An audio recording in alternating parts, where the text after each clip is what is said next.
अच्छा नीलेश जी, एक आखिरी सवाल मैं आपसे पूछना चाहता हूं, आखिरी सवाल, क्या ये सिस्टमेटिक फ्लॉ भी है क्या? जैसे मैं आपको एग्जांपल देता हूं, एक जज साहब मान लीजिए कि दो जजों की बेंच सुनवाई कर रही है और वो 6 महीने के बाद रिटायर हो गए, उनका डेट आ गया, फिर वो रिटायर, फिर दूसरे जज आ गए, वो रिटायर कर गए। उसी तरीके से उधर जो सेबी में जो केस जो हैंडल कर रहे हैं अधिकारी, उनका टेन्योर 6 महीने का हुआ, फिर वो रिटायर कर गए, फिर दूसरे आए, फिर तीसरे आए।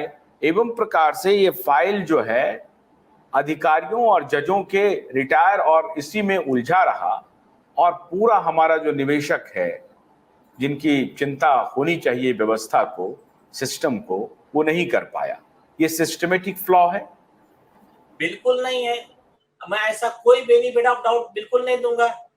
इस देश में जो ये हुआ था, टाइगर मेनन वाला केस हुआ था, तो वो बम विस्फोट के आरोपी लोगों के लिए रात को 2 बजे अदालत खुल जाती है।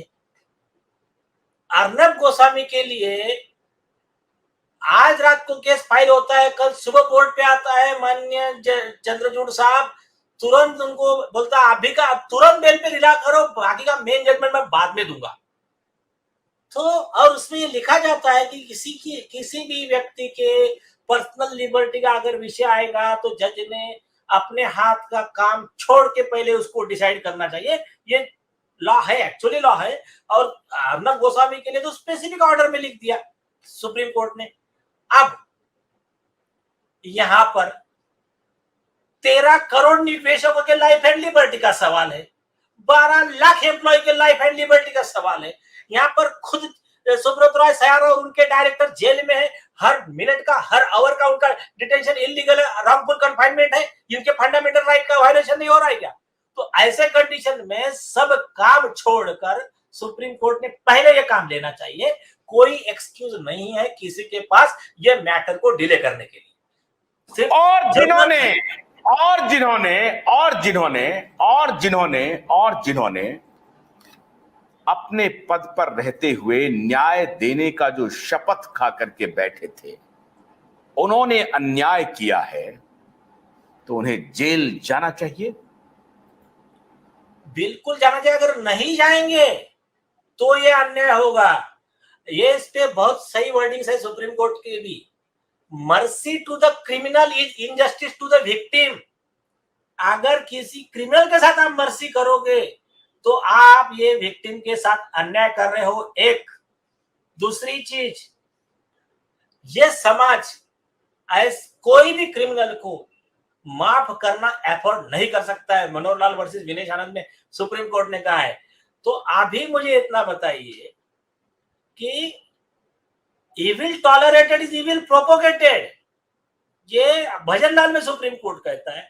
तो इनको अगर हमने इनका गुनाह माफ किया तो ये इनकरेज करेगा कोई अदर जजेस को कि आप भी गुनाह करो, आप भी बच जाओगे। और दूसरा जजमेंट है जस्टिस दीपक मिश्रा का, अ stitch in time will save 9। आज रोकेंगे तो आगे ये पाप ऐसे गलतियां सब रुक जाएंगी। तो आज अगर ये 2 जज जेल में जाते हैं तो आने वाले जजेस ऐसी गलती करना छोड़ देंगे।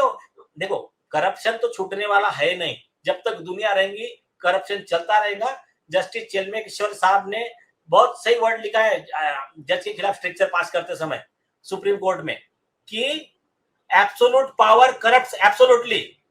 तो एब्सोल्यूट पावर एब्सोल्यूटली करप्ट करता है, लेकिन मिसयूज करता है। लेकिन इससे ये होगा कि मिनिमाइज होगा, करप्शन मिनिमाइज होगा।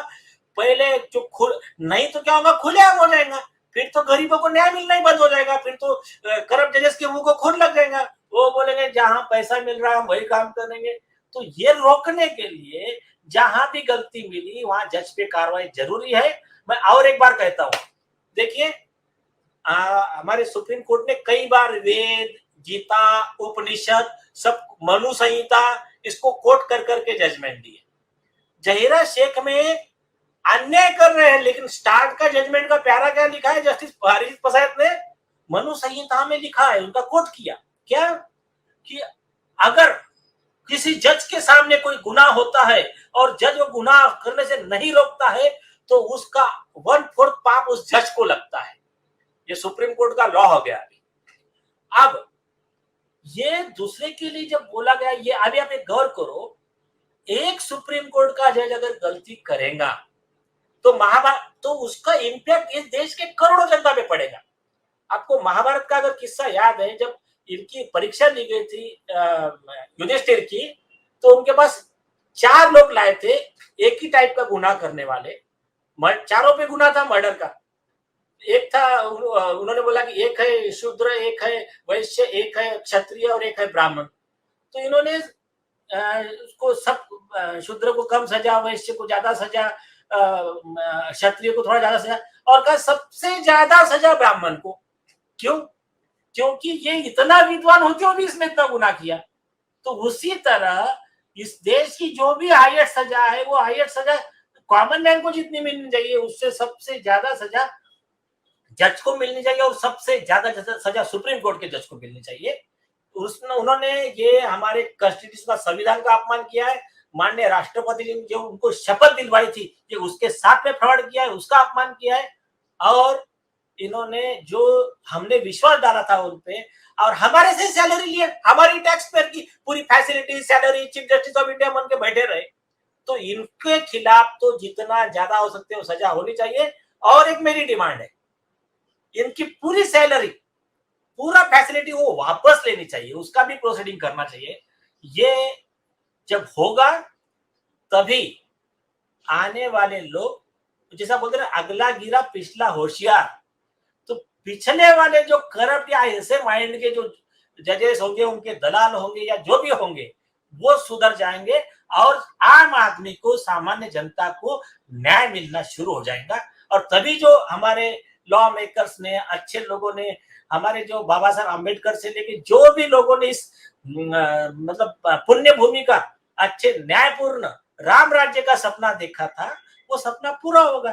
बस यही तो है हमारा, हर आदमी का, मैं कह रहा हूँ एडवोकेट छोड़िए, हर आदमी का एक जीवन का उद्देश्य क्या है। वो जब पृथ्वी पर आता है तो उसको सिर्फ इतना ही करना है कि अपनी जितनी भगवान ने तुमको एबिलिटी दिया है, उसका समाज के लिए ज्यादा से ज्यादा उपयोग करो। और यहाँ से जाते समय ऐसा एक समाज छोड़कर जाने का प्रयास करो कि तुम्हारे आने वाले पीढ़ी के लिए एक अच्छा समाज रह सके। तो वही योगदान हम चाह रहे हैं कि हमारे से हो, हमारा एक गिलहरी प्रयास है। और सभी लोगों से विनती है कि इसमें अपने लेवल पे जो हो सके आप इसमें अपना योगदान दीजिए, नहीं तो आने वाली पीढ़ी आपको माफ नहीं करेगी।